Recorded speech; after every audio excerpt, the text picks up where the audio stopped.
Fan followings ఎలా ఉంటాయంటే సౌత్లో ఎక్కువ అండి, ఎస్పెషల్లీ మన తెలుగు ఏపీ ఆంధ్ర మన తెలుగు ఇండస్ట్రీలో ఎక్కువ. ఆ, మీరు అడిగిన క్వశ్చన్కి వెరీ నైస్ క్వశ్చన్. దానికి బేస్డ్ ఎలాగంటే అండి, ఒక ఆర్టిస్ట్ ఉన్నారనుకోండి, ఒక పెద్ద ఆయన ఉన్నారు, వాళ్ళ అబ్బాయి లాంచ్ అవుతున్నాడు. సో ఆ పెద్ద ఆయన వాళ్ళు ఫ్యాన్స్ ఉన్న వాళ్ళందరూ, వాళ్ళ జనరేషన్స్ అందరూ, వాళ్ళ కొడుకులందరూ మళ్ళీ వాళ్ళ అబ్బాయి కనెక్ట్ అయిపోతారు. అవును. మళ్ళీ ఇంకో కాస్ట్ వాళ్ళు ఉన్నారనుకోండి, వాళ్ళ జనరేషన్ వాళ్ళంతా వాళ్ళు కనెక్ట్ అవుతారు. ఇది మన తెలుగు రాష్ట్రంలోనే జరుగుతుంది. తమిళ్ అసలు పట్టించుకోరు. రజనీకాంత్ గారు అబ్బాయి వచ్చి ఉంటే కూడా I don't think so would made it, అంత పెద్ద ఆర్టిస్ట్ అయ్యేవారు కాదనిపిస్తుంది నాకు. Correct. ఇంకోటి ఏంటంటే, ఇప్పుడు ఇండియాలో పాపులేషన్ చూస్తే ముస్లిమ్స్ ఆర్ వెరీ తక్కువ అండి.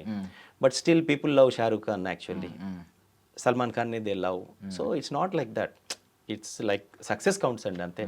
సక్సెస్ కౌంట్ అవుతే ఇంకా సక్సెస్ కౌంట్ అంతే ఒక చిన్న ఇది అనుకుంటూ ఉంటామండి మేమంతా ఫ్రెండ్ సర్కిల్లో. సక్సెస్ ఎట్లాంటిదంటే, సక్సెస్ వస్తే పందిని కూడా నంది అంటారండి. సక్సెస్ లేకపోతే నందిని కూడా పంది అంటారు. So it's just success counts అండి in this industry especially. And one more thing is consistency level also should be continues అండి. ఒకటి హిట్ ఇచ్చాము, మళ్ళీ ఒక 10 బ్రేక్లు వచ్చినాయి, మళ్ళీ హిట్ ఇచ్చాము, అలా కాకుండా కంటిన్యూస్ వెళ్తూనే ఉండాలి. ఇది డైలీ యావరేజ్గా ఆడుతూనే ఉండాలి మొత్తం. Every over you have to keep on playing like that.